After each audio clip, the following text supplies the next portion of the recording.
मैं उनके सांस्कृतिक राष्ट्रवाद के साथ कोई खिलवाड़ नहीं करूंगा, लेकिन मेरा जो सांस्कृतिक राष्ट्रवाद है, मेरा जो आस्था का विषय है, मैं उसे वापस लेके रहूंगा। ये मेरा पुरुषार्थ है। पाटलिपुत्रा से चुनाव लड़ेगी तो मीसा भारती, छपरा से चुनाव लड़ेगी, सारण से चुनाव लड़ेगी तो रोहिणी आचार्य। आखिर ये क्या है, मैं आपसे जानना चाहता हूँ।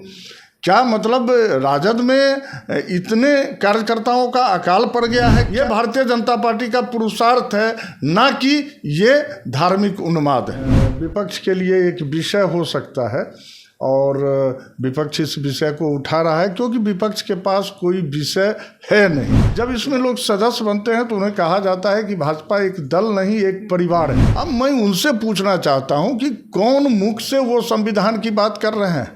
नमस्कार, मैं प्रेरणा, आप देख रहे हैं स्वतः समाचार और इस वक्त हम संजय सिंह से बात करने वाले हैं। दरअसल बीजेपी के एक बारीकियों पर बात करेंगे। इस वक्त लोकसभा चुनाव के मद्देनज़र बिहार में क्या कुछ संदर्भ चल रहा है, उन तमाम मुद्दों पर जुड़ेंगे, बात करेंगे।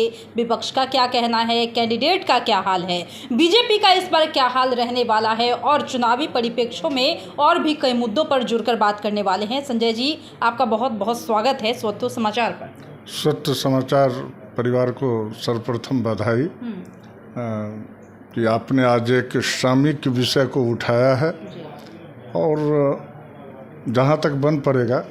कारण है कि मैं 1990 में एक वार्ड के अध्यक्ष से लेकर बेगूसराय के जिला अध्यक्ष से होते हुए प्रदेश कार्य समिति और दर्जनों जिला के संगठन प्रभारी के तौर पे मैंने बीजेपी में काम किया है। तो मेरा प्रयास रहेगा कि जो भी सही स्थिति है जो आप पूछेंगी उसका मैं जवाब आपको देके संतुष्ट कर सकूं। अच्छा सर, ये पूछना ये था कि इस वक्त आप देखेंगे तो लोकसभा चुनाव के वक्त हम लोग कई क्षेत्रों में भ्रमण किए, वहाँ पर बीजेपी के कैंडिडेट से जो आम जनता है खुश नहीं है। वहीं बात अगर विपक्ष की करते हैं तो विपक्ष भी कई मुद्दों पर एनडीए को घेरने का प्रयास कर रही है। इस पर क्या लगता है कि क्या कुछ हो सकता है इसमें?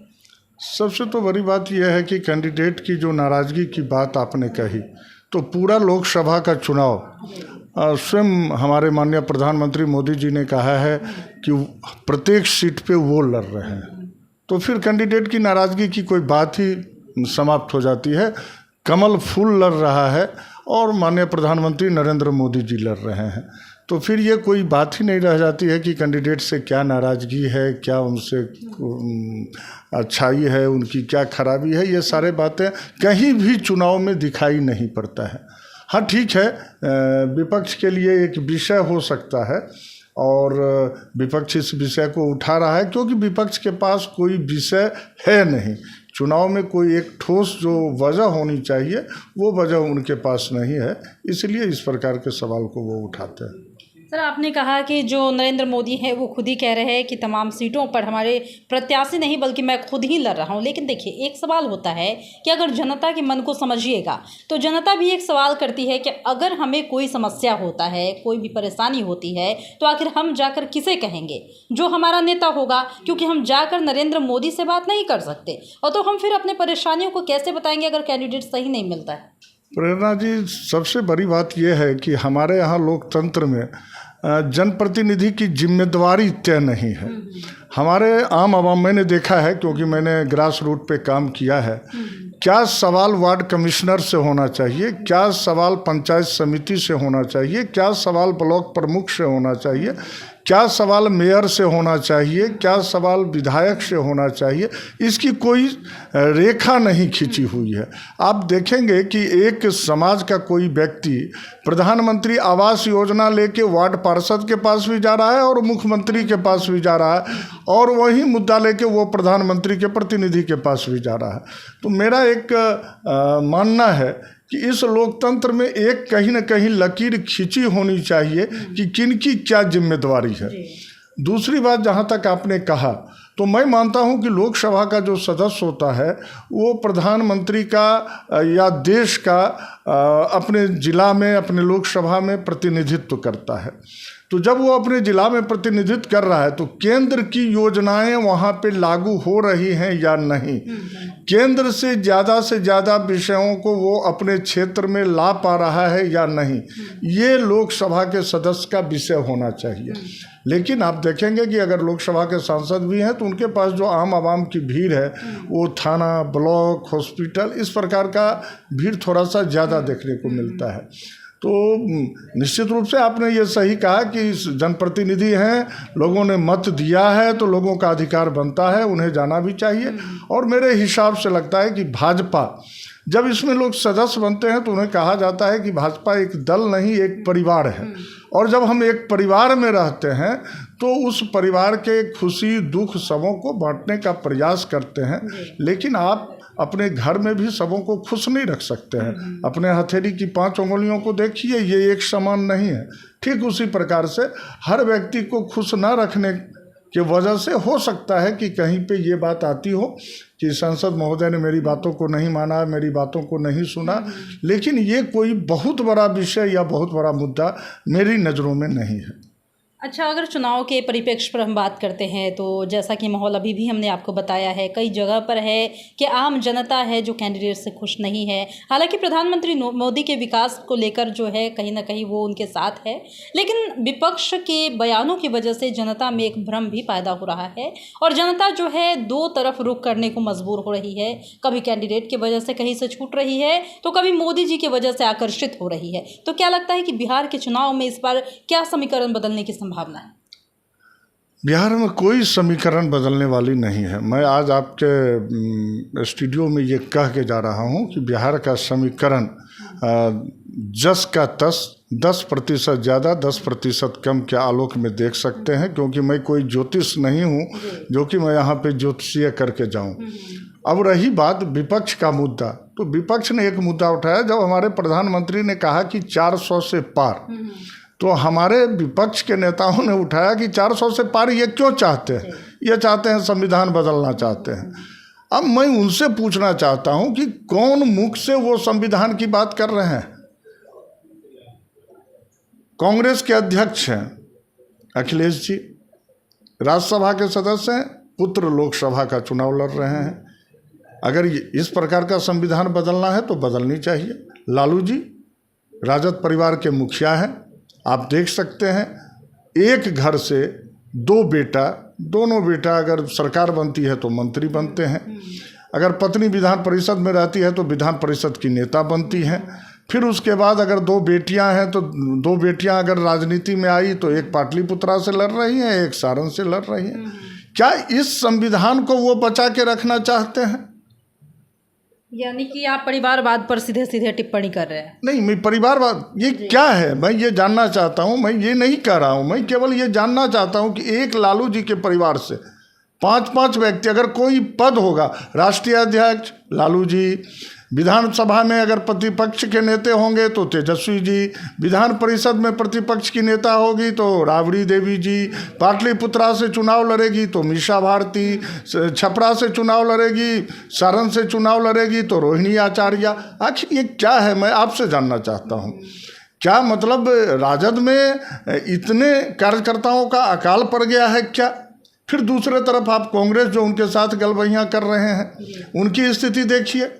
अगर 9 कहते हैं कि एक तो 9 सीट पे वो लड़ रहे हैं और उसमें भी अध्यक्ष स्वयं अभी राज्यसभा गए हैं, तुरंत में अपने पुत्र को वो कभी मोतिहारी से चुनाव लड़ा देते हैं, कभी महाराजगंज से चुनाव लड़ा देते हैं। तो अगर इसको आप परिवारवाद नहीं कहेंगे तो फिर क्या कहेंगे? तो अगर विपक्ष इस प्रकार का संविधान बचाना चाहता है तो मेरा कुछ नहीं कहना है। दूसरी बात है कि माननीय नरेंद्र मोदी, मैं बार बार कहता हूं कि गरीबी की कोख से और वो सड़क से लेके सदन तक पहुंचे हैं। उन्होंने देखा है कि परेशानी क्या होती है, उन्होंने देखा कि गरीब माताएं बहनें किस प्रकार से भूखे सो जाती हैं। तो उसके लिए उन्होंने कहा कि हम अपना फ्री राशन का जो है योजना, वो हम अपने गरीब दलित वंचित शोषित अति पिछड़े परिवार के लोगों के लिए मैं ये योजना लाऊंगा। उन्हें लगा कि बूढ़ी माताएं चूल्हे को फूंक फूंक के उनके आंख में उम्र से पहले मोतियाबिंद हो जाती है। तो उन्होंने कहा कि उज्ज्वला योजना की तरह जो है हम यहाँ पे गैस को उन दलित वंचित शोषित महिलाओं को हम देने का काम करेंगे। उन्हें लगा जब वो सड़क से गुजरते होंगे, गांव से गुजरते होंगे, गांव की महिलाएं, प्रेरणा जी अगर 10 साल या 5 साल आप पहले चले जाएं तो गांव के सड़क के किनारे महिलाएं सूर्यास्त का इंतजार करती थी कि वो लोटा लेके शौचालय के लिए सड़क के किनारों पे बैठती थी। और जब कोई मोटरसाइकिल का रोशनी पड़ता था तो वो उठ जाती थी, फिर मोटरसाइकिल की रोशनी समाप्त होती थी या किसी साइकिल की घंटी बजती थी तो वो उठ जाती थी, फिर वो जब साइकिल बाइक चला जाता था तो वो बैठ जाती थी। यानी उनका शौचालय कम, उठक बैठक उनका ज़्यादा हो जाता था। मोदी जी ने इस चीज़ों को देखा, उन्होंने कहा कि प्रत्येक घर में मैं शौचालय की व्यवस्था करूँगा। पहले शौचालय, क्योंकि चाहे वो सवर्ण हो, चाहे वो मध्यम वर्ग हो, चाहे वो अमीर हो, गरीब हो, सामान्य हो, दलित हो, पिछड़ा हो, अति पिछड़ा हो, सबके महिलाओं का सम्मान जो है वो एक जैसा होना चाहिए। किसी के मान सम्मान के साथ खिलवाड़ नहीं होना चाहिए। इस योजना के तहत उन्होंने शौचालय का काम किया।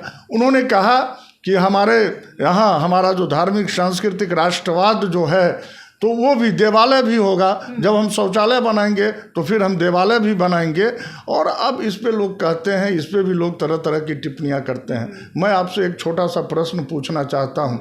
अगर मान लीजिए हमारा 10 बीघा का ज़मीन है और उस ज़मीन को किसी हमारे आस के पड़ोस के लोगों ने उसे जबरन उस पर कब्जा कर लिया है, तो अगर हमारे वंश कुल में कोई सक्षम व्यक्ति जन्म लेता है तो वो 10 बीघे जमीन को वापस लेना क्या गुनाह है? हमारे सांस्कृतिक राष्ट्रवाद के अनेक चीज़ों को तोड़ा गया। हमारे मर्यादा पुरुषोत्तम राम के जन्मभूमि को तोड़ा गया। ज्ञान वापी आपने अभी देखा है कि आया है कि वो 8000 साल पुराना जो है वो शिवलिंग है। ज्ञान वापी का हो, मथुरा का हो, काशी का हो, जहां आप जाएंगे हमारे सांस्कृतिक धरोहर के साथ खिलवाड़ किया गया। क्योंकि उस समय वो, मेरा मानना है कि उस समय वो हमसे ज़्यादा मजबूत थे, तो हमारे सांस्कृतिक राष्ट्रवाद के साथ उन्होंने खिलवाड़ किया। मैं उनके सांस्कृतिक राष्ट्रवाद के साथ कोई खिलवाड़ नहीं करूंगा, लेकिन मेरा जो सांस्कृतिक राष्ट्रवाद है, मेरा जो आस्था का विषय है, मैं उसे वापस लेके रहूंगा। ये मेरा पुरुषार्थ है, ये भारतीय जनता पार्टी का पुरुषार्थ है, ना कि ये धार्मिक उन्माद है। तो इस वक्त हम संजय जी से जुड़कर कई बारीकियों पर बात कर रहे थे, जहां पर इन्होंने बीजेपी के उन तमाम एजेंडों के बारे में बताया जिससे कि आम जन लाभान्वित होते हैं। विपक्ष के टिप्पणी पर भी, विपक्ष के बयान पर, कटाक्ष पर भी इन्होंने बातें की और कहा कि जिस तरीके से आम जनों को भ्रमित करने की कोशिश की जाती है, अब आम लोग भी समझने लगे हैं कि हमारे लिए क्या सही है और क्या गलत है। हालांकि इन्होंने पुरुषार्थ की भी बात कह दी और कहा कि जिस तरीके से धार्मिक उन्माद का हम पर हमेशा से आरोप लगाया जाता है, ऐसा कुछ नहीं है, बल्कि हम तो अपने हक की बात कर रहे हैं, अधिकार की बात कर रहे हैं। तो इसे विपक्ष के लोग दूसरे दिशा में भ्रमित करने की कोशिश करते हैं। साफ इन्होंने ये भी कहा है कि हम इस बार पूरे तरह से बीजेपी के साथ है और बीजेपी जिस एजेंडे के साथ चल रही है, जनता भी बीजेपी का साथ देने वाली है। अब तो देखने वाली बात होगी कि होता है क्या। तब तक के लिए बने रहिए हमारे साथ और देखते रहिए हमारा चैनल स्वत्व समाचार। धन्यवाद।